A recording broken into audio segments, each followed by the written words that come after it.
على عباده الذين اصطفى أما بعد فأعوذ بالله من الشيطان الرجيم بسم الله الرحمن الرحيم يا أيها الذين آمنوا اتقوا الله حق تقاته ولا تموتن إلا وأنتم مسلمون آمنت بالله صدق الله العظيم۔ معزز سامعین کرام، السلام علیکم ورحمۃ اللہ وبرکاتہ۔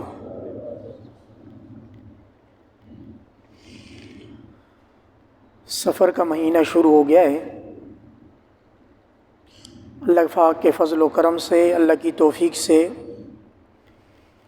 نماز جمعہ کی ادائیگی کے لیے ہم مسجد حاضر ہوئے ہیں۔ اللہ کریم سے دعا ہے کہ اللہ پاک مفید نافع بات کرنے کی، سننے کی اور اس پر عمل کرنے کی توفیق عطا فرما دیں۔ آج کی بات کا عنوان سمجھ لیں کہ بندے کو جیتے جی اللہ رب العزت پر خوب بھروسہ ہونا چاہیے۔ اللہ کی کتابوں پر بھی، اور ان کتابوں میں قرآن مجید بھی ہے، اس پر بھی یہی فرمان اللہ پاک نے سورۃ النساء سے پہلے سورہ آل عمران 4 پارہ اللہ پاک فرماتے ہیں یا ایھا الذین آمنوا اتقوا اللہ حق تقاتہ، اے ایمان والو برابر اللہ پاک سے ڈرتے رہو جیسا کہ اللہ سے ڈرنے کا حق ہے۔ وَلَا تَمُوتُنَّ إِلَّا وَأَنْتُمْ مُسْلِمُونَ، اور ہرگز نہیں مرنا مگر اس حالت میں کہ تم اللہ پاک کے فرما بردار ہو، مومن مسلمان ہو۔ اس آیت کا حاصل یہ ہے کہ جیتے جی انسان کو اللہ رب العزت کی مان کر، اللہ رب العزت کا دھیان رکھ کر کہ ہر وقت ایک ذات اقدس، ذات باری تعالی میرے ساتھ ہے، اللہ پاک کی ذات مجھے دیکھ بھی رہی ہے، مجھے سن بھی رہی ہے، اور کوئی ہو نہ ہو اللہ پاک کا حساب چل رہا ہے، کرامن کاتبین۔ اس احساس کے ساتھ جب انسان زندگی گزارتا ہے تو اللہ رب العزت اس کو لمحہ بلمحہ بری چیزوں سے بچا کر، تول کر اپنی نیکی کے کاموں میں اللہ پاک اس کو استعمال کرتے ہیں۔ مرتے دم تک اللہ پاک کا فرما بردار رہنا یہ صرف نبی کریم صلی اللہ علیہ وسلم کی امت کے لیے خاص نہیں ہے، بلکہ قرآن مجید میں ایک زبردست آیت میں حضرت یعقوب علیہ السلام کی وفات کا وقت ذکر ہے۔ ام کنتم شہداء اذ حضر یعقوب الموت، اللہ رب العزت یہ جو بنی اسرائیلی ایمان نہیں لا رہے تھے ان کو اللہ رب العزت نے ایک چیلنج دیا کہ آپ محمد عربی پر ایمان نہیں لاتے، کیا آپ لوگ اس وقت حاضر تھے، اس مجلس میں موجود تھے کہ جب یعقوب علیہ السلام کا موت کا وقت آیا؟ تو انہوں نے اپنے صاحبزادوں کو کیا فرمایا؟ چنانچہ قرآن مجید پھر اس حضرت یعقوب علیہ السلام کی فرمان کو خود قرآن بیان کرتا ہے۔ اذ قال لبنیہ ما تعبدون من بعدی، یعقوب علیہ السلام نے اپنے لڑکوں سے یعنی اپنے صاحبزادوں سے پوچھا میرے بعد آپ کس کی عبادت کریں گے؟ قالوا نعبد الہک و الہ آبائک، چونکہ وہ نبی زادے تھے، یعقوب علیہ السلام کی تربیت میں تھے، یوسف علیہ السلام اور ان کے بھائیوں کے تمام رنجشیں دور ہو گئی تھیں، بڑا ہی عبرتناک ایک سبق ان کی زندگی میں گزر چکا تھا۔ ان سب نے کہا کہ ابا جان آپ کے دنیا سے گزرنے کے بعد بھی ہم برابر اللہ کو مانتے رہیں گے، یعنی جیتے جی اللہ پاک پر ایمان، یقین، بھروسہ، توکل، جتنے بھی الفاظ آپ کے ساتھ ہیں، ہم ان الفاظ کے مجموعے پر عمل کریں گے۔ چنانچہ میرے معزز سامعین کرام، آج کے عنوان کی مناسبت سے ہم سب کو یہ یقین ہونا چاہیے کہ جس زمانے میں ہم گزر رہے ہیں، اہل زمانہ کے حالات جیسے بھی ہوں، ہم اپنی کوشش کر کے اپنی 24 گھنٹے کی زندگی میں رب تعالیٰ کی مان کر چلنے ہیں انشاءاللہ۔ اچھا، اس میں ایسا نہیں ہے کہ آپ ایک فلو میں چلیں اور اس میں اتار چڑھاؤ نہ آئے، کبھی اونچ نیچ ہو جائے گی، کبھی آپ کا ایمان، توکل اور تقوی کافی اونچی پرواز اڑے گا، اور کبھی خدا نخواستہ بطور بشر ہوتے ہوئے، انسان ہوتے ہوئے، غلطیوں کا پتلا ہوتے ہوئے کبھی غلطیاں بھی سرزد ہو سکتی ہیں۔ لیکن دل کا تعلق اللہ رب العزت سے برابر مضبوط رہے۔ اول کوشش یہ ہونی چاہیے کہ عبادات ہوں یا مخلوق کے ساتھ معاملات ہوں، ان دونوں چیزوں میں انشاءاللہ کوتاہی نہیں ہوگی۔ بھرپور کوشش یہ ہونی چاہیے۔ پوزیشن ہولڈر وہ ہوتا ہے جو امتحان سے پہلے اپنی تیاری رکھتا ہے اور آئیڈیا لگاتا ہے کہ یہ امتحانی مقام ہے، اس کو ہائی لائٹ کر دوں، جو اہم پوائنٹ ہوتا ہے اس کے پیج کو وہ ٹرن کر دیتا ہے، اس میں کوئی نشانی چھوڑتا ہے۔ الغرض جس نے پوزیشن لینی ہوتی ہے امتحانی دنیاوی کسی امتحان میں، وہ اپنی بھرپور تیاری کے ساتھ ایگزامینیشن ہال جاتا ہے، چنانچہ اس کا رزلٹ بھی اس کی توقع کے مطابق آتا ہے۔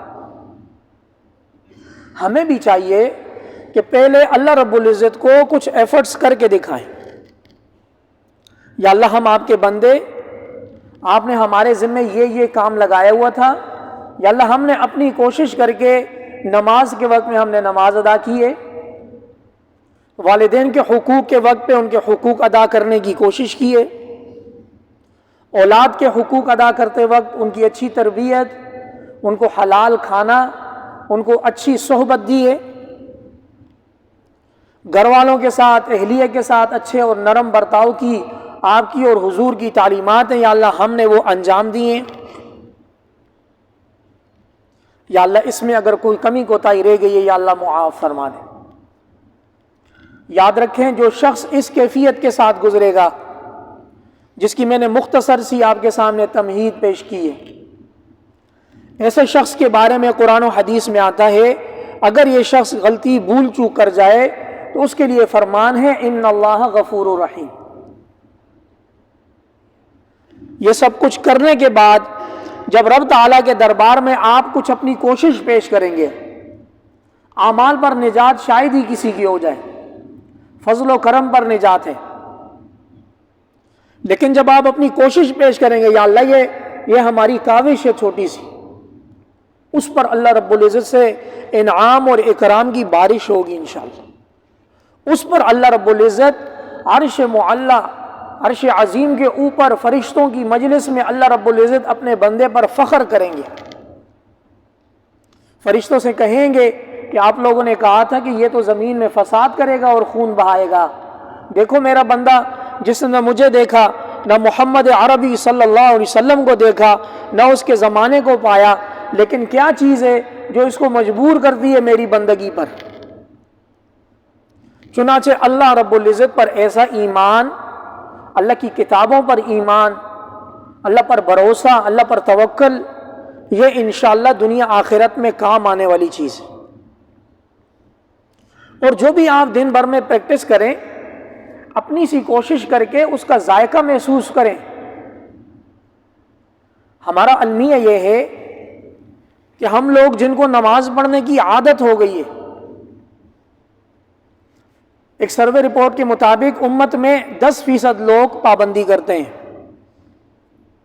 90% لوگ، اللہ کریم ہمیں بھی ان میں شامل نہ فرمائے، 90% لوگ بہت کم عبادت گاہوں کی طرف آتے ہیں، یا تو وہ انفرادی نماز پڑھتے ہیں، یا اللہ معاف کرے بھول چوک ہو جاتی ہے،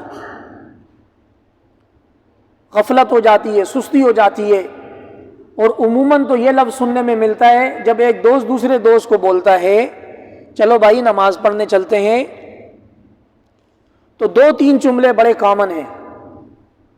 وہ بولتے ہیں آپ جاؤ میں آیا، یہ آیا پیچھے سے. اگر وہ دوست اس کو انسسٹ کرے، اس پر تھوڑا سا وہ اپنی دوستی کا دباؤ ڈالے، بھائی چلو ساتھ چلتے ہیں، تو بہترین چھٹکارے کا طریقہ یہ ہے بھائی میرے کپڑے ناپاک ہیں. الغرض غفلت، سستی کسی بھی بنا پر بہت بڑا تناسب، بہت بڑی پرسنٹیج عبادت گاہوں کو آنے کے لیے غفلت کا شکار ہے. جو لوگ مسجد میں عبادت کے لیے آتے ہیں، میں اپنی بات کر رہا ہوں، ہم لوگوں نے نماز کو ایک روٹین سمجھا ہوا. آئے، تکبیر تحریمہ کہی، نماز پڑھی، دعا کی اور چلے گئے. اس بات کا یقین ہے کہ اللہ رب العزت اس پریکٹس پر بھی نوازیں گے. یہ بھی اللہ کی توفیق سے ہی ہوتا ہے. لیکن میرے معزز سامعین کرام، کیا کوالٹی پیدا کرنا ہماری ذمہ داری نہیں ہے؟ غالباً علامہ اقبال مرحوم کے شعر ہے، اس کی تشریح ہے کہ اگر سجدے کر کر کے اپنی پیشانی پر نشان بنا لیے تو کوئی بڑی بات نہیں. کوئی ایسا سجدہ کر جو زمین پر نشان چھوڑ جائے اور بعد میں آنے والے لوگوں کو وہ گواہی دے کہ یہاں کسی اللہ کے بندے نے سجدہ کیا تھا. تو اپنی روزمرہ کی عبادت میں کوالٹی، ذائقہ، چاشنی پیدا کرنے کی کوشش کریں. وہ جو پرانے لوگ تھے، نبی کریم صلی اللہ علیہ وسلم کے تربیت یافتہ تھے، وہ جب کسی پریشانی میں مبتلا ہوتے تھے، اللہ پاک نے ان کو ایسا ایمان عطا فرمایا تھا کہ وہ اپنی پریشانی میں اپنا ایمان کا حوالہ دیتے تھے. چند واقعات ذہن میں آ رہے ہیں، کوشش کر کے وہ آپ کو سناتا ہوں. ہماری بات ہو رہی ہے کہ زمانے میں جیسے بھی حالات چل رہے ہیں، اللہ کریم پر توکل، اللہ پر یقین، ایمان مسلسل بڑھتا رہے، اس میں اضافہ ہوتا رہے. اپنی کوشش کریں گے، اللہ رب العزت نتیجہ نصیب فرما دیں. سب سے پہلی مثال اللہ پاک پر یقین کی جناب نبی کریم صلی اللہ علیہ وسلم کی ہے. ایک زبردست شخص تھا، پہلوان، پورے عرب میں کوئی اس کے مقابلے میں نہیں آتا تھا. اس کے نام سے تھرا جاتے تھے کیونکہ وہ اپنی کشتی میں بہت ماہر تھا. اس کے نام رکانہ، یزید بن رکانہ، اس طرح کے نام اس کے مروی ہیں. اس نے بڑے مجمع میں نبی کریم صلی اللہ علیہ وسلم کو چیلنج دیا، اے محمد میرے سے کشتی کرو. نبی کریم صلی اللہ علیہ وسلم نے فرمایا، یہ واقعہ مختلف اسناد، مختلف روایات میں ملتا ہے. نبی کریم صلی اللہ علیہ وسلم نے ان سے پوچھا، میں اگر جیت گیا تو آپ مجھے کیا دیں گے؟ فرمایا، ایک بکری دوں گا. کشتی شروع ہوئی، لوگوں نے دیکھا آن کی آن میں نبی کریم صلی اللہ علیہ وسلم نے اللہ پر توکل کرتے ہوئے تو اس کو زمین پر بچھاڑ دیا. وہ کھڑا ہوا اور اس نے انکار کیا. عربی میں کہا، حاشا و کلا، ایسا ہو نہیں سکتا کوئی عرب کا جوان مجھے زمین پر گرا دے، یقیناً مجھ سے کوئی بھول چوک ہو گئی ہے، دوبارہ مقابلہ کرو. نبی کریم صلی اللہ علیہ وسلم نے پوچھا، اچھا ہار گئے تو کیا دو گے؟ کہا، ایک بکری اور دوں گا. نبی کریم صلی اللہ علیہ وسلم نے اللہ کے نام پر اس کے چیلنج کو قبول کرتے ہوئے دوبارہ اس کو گرا دیا. وہ کھڑا ہوا، اس نے کہا ایسا نہیں ہو سکتا.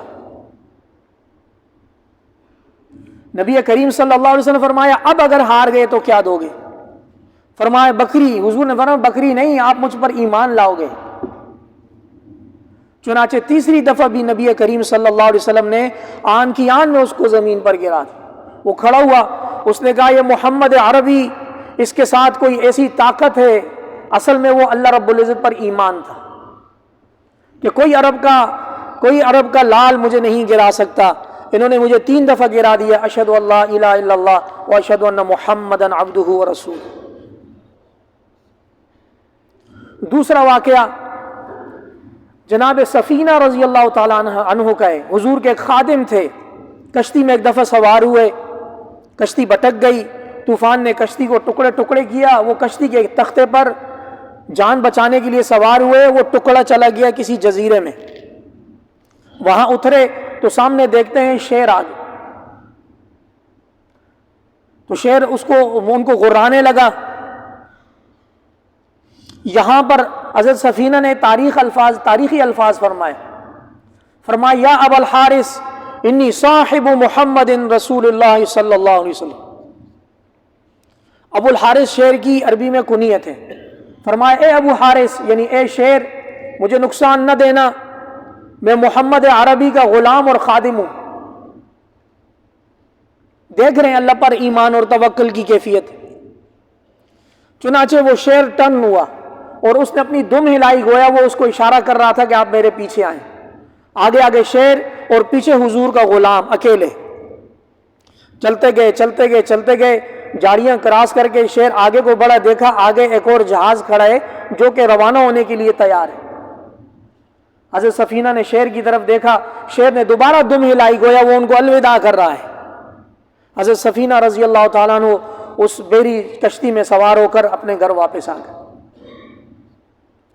برابر اللہ پاک پر ایمان، توکل، یقین نہ صرف ہونا چاہیے، اس میں اضافہ ہونا چاہیے۔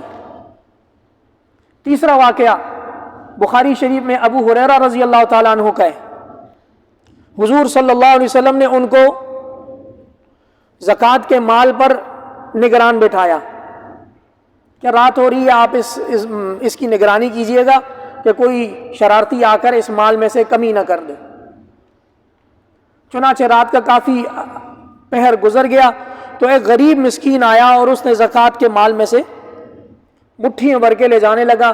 ابو ہریرہ رضی اللہ تعالیٰ عنہ نے پکڑ لیا، اس نے منت سماجت کی، میں غریب ہوں، مسکین ہوں، فاقہ ہے، مجھے چھوڑ دیں۔ کہا دوبارہ آئے گا؟ کہا نہیں۔ حضرت ابو ہریرہ نے چھوڑ دیا۔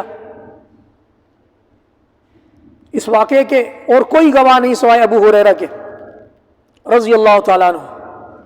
صبح نبی کریم صلی اللہ علیہ وسلم نے حضرت ابو ہریرہ سے خود پہلے سے بطور مذاق پوچھا تیرا مہمان رات کو آیا تھا، کیا ہوا؟ تو حضرت ابو ہریرہ نے پورا واقعہ سنایا۔ حضور نے فرمایا وہ آج رات دوبارہ آئے گا۔ دوبارہ آیا، وہ اسی طرح مٹھی بھر کر لے جانے لگا۔ حضرت ابو ہریرہ نے دوبارہ پکڑا، پھر انہوں نے منت سماجت کی، بھائی میں غریب مسکین ہوں، گھر میں فقر و فاقہ ہے، مجھے تھوڑا سا اناج لے جانے دیں۔ حضرت ابو ہریرہ نے اس سے وعدہ وعید لیا آئندہ نہیں آؤ گے؟ انہوں نے کہا نہیں آئیں گے۔ پھر چلا گیا۔ صبح کو پھر حضور نے فرمایا آپ کا مہمان آیا تھا۔ حضرت ابو ہریرہ نے اس بات میں سر ہلایا، جی حضور آیا تھا۔ فرمایا وہ آج رات دوبارہ آئے گا۔ تیسری رات جب آیا تو حضرت ابو ہریرہ نے اس کو جکڑ لیا۔ بات ہو رہی ہماری اللہ پر ایمان کی، توکل کی اور یقین کی، اور یہی زندگی کا اثاثہ ہے۔ جیسے بھی حالات ہو جائیں اللہ رب العزت پر ایمان نہیں ڈگمگانا چاہیے۔ آزمائش آ جائے تب بھی نہیں ڈگمگانا چاہیے، اور اگر حرام آفر آ جائے تب بھی نہیں ڈگمگانا چاہیے۔ ہمارے ہاں آزمائش کم ہے آج کل، حرام آفر بہت زیادہ ہے۔ ہم رونا رو رہے ہیں ہمارا ملک تباہ ہو گیا، لیکن جہاں ہمارا ہاتھ پہنچتا ہے وہ ہاتھ خالی نہیں آتا۔ الا من رحم ربی، ہاں اس مجموعی کیفیت میں اللہ کسی پر اپنا فضل و کرم فرما کر اس کو حرام کام سے بچا دے۔ حضرت ابو ہریرہ نے جب ان کو تیسری رات جکڑا، فرمایا اب میں آپ کو نہیں جانے دوں گا۔ اس نے کہا اگر مجھے جانے دیں تو میں آپ کو ایک تحفہ دوں گا۔ ان کے آپس میں ایگریمنٹ ہوا، جی بتاؤ کیا تحفہ؟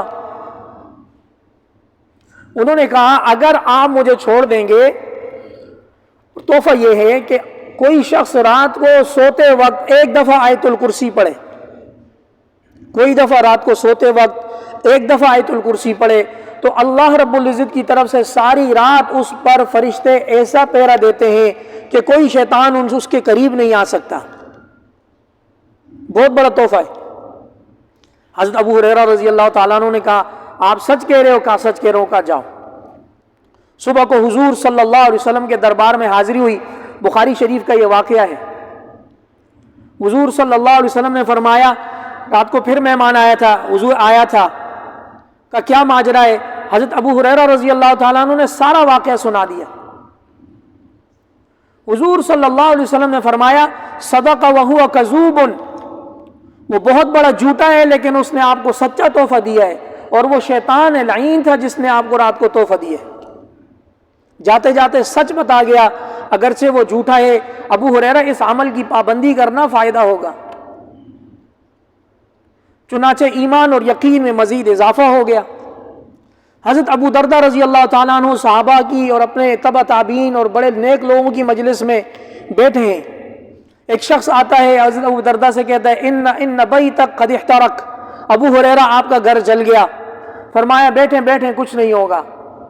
دوسرے آئے، انہوں نے بھی یہ فرمایا بیٹھیں کچھ نہیں ہوگا۔ تیسرے آئے اور انہوں نے فرمایا ابو ہریرہ معذرت ابو دردہ رضی اللہ تعالیٰ عنہ، آگ بالکل آپ کے گھر کو چھو چکی تھی لیکن اچانک بسم ہو کر بند ہو گئی۔ حضرت ابو دردہ نے فرمایا صدقت، آپ نے سچ کہا۔ پھر فرمایا جن دو لوگوں نے پہلے اطلاع دی، میں یہ نہیں کہتا کہ انہوں نے جھوٹ بولا، انہوں نے جو دیکھا وہ سچ بولا۔ میں نے اپنے محبوب کبریا صلی اللہ علیہ وسلم سے سنا تھا کہ جو شخص فجر کی نماز کے بعد یہ کلمات کہے اللہم انت ربی لا الہ الا انت علیک توکلت وانت رب العرش الکریم ولا حول ولا قوة الا باللہ العلی العظیم اعلم ان اللہ علی کل شیء قدیر وان اللہ قد احاط بكل شیء علما اللہم انی اعوذ بک من شر نفسی ومن شر دابۃ انت آخذ بناصیتها ان ربی علی صراط مستقیم۔ فرصت میں گوگل کریں دعائے ابو دردہ، یہ تمام تفصیل کے ساتھ آپ کے سامنے آ جائے۔ فرمایا مجھے اچھی طرح یاد ہے میں نے آج صبح اپنے محبوب کی بتائی یہ دعا پڑھی تھی اور مجھے یقین تھا کہ آج مجھے کوئی نقصان نہیں ہو سکتا، چنانچہ آگ میرے ساتھ والے گھروں کو جلا گئی، میرے گھر کے قریب پہنچی تو بجھ گئی۔ میرے معزز سامعین کرام، جس زمانے میں ہم گزر رہے ہیں بہت سارے چیلنجز ہمیں درپیش ہیں، لیکن اس سب کیفیت کے دوران اللہ پاک پر یقین، اللہ پاک پر توکل، اللہ پاک پر بھروسہ مسلسل بڑھتا جائے، کم نہ ہو۔ یا اللہ جیسے بھی حالات ہیں آپ کی مرضی کے بغیر نہیں ہیں۔ پہلے ساری کشادگی تھی، آسانیاں تھی، برکتیں تھیں، سارے معاملات بڑے طریقے سے حل ہو رہے تھے، ہر کچھ سستا تھا اور پہنچ میں تھا۔ آج بھی کچھ کم نہیں ہوا، صرف اللہ رب العزت نے ان وسائل میں سے برکت اٹھا لی، چنانچہ میکسیمم لوگ پریشان ہیں۔ جس پر اللہ فضل فرمائے گا وہ آج کے زمانے میں بھی پرسکون رہے گا۔ ہمارے ہاں کافی بے چینی پائی جا رہی ہے، پڑوسی ملک والے چاند پر پہنچ گئے تو ہمیں الگ بے چینی ہے کہ ہم چاند پر نہیں گئے۔ کوئی بات نہیں، انشاءاللہ چلے بھی جائیں گے چاند پر بھی، چاند کون سا بھاگ رہا ہے ہم سے۔ لیکن اصل چیز اپنی بنیاد کی طرف لوٹنا ہے، وہ اللہ پاک پر یقین، توکل ہے، حضور کی تعلیمات ہیں، اور اپنی 24 گھنٹے کی زندگی کو اللہ اور اس کے رسول کے احکامات کے مطابق کرنا ہے۔ میں نے آپ کو اللہ پاک پر ایمان اور یقین کے ایمان افروز واقعات بھی چند سنا دیے۔ اللہ کریم میرا اور آپ کا بھروسہ اپنی ذات اقدس پر مضبوط سے مضبوط ترین فرما دیں۔ اللہ پاک ہمیں آزمائشوں سے محفوظ فرما دیں، اور اللہ رب العزت ہماری دستگیری اور ہدایت فرما دیں۔ وآخر دعوانا ان الحمد للہ رب العالمین۔ سنت ادا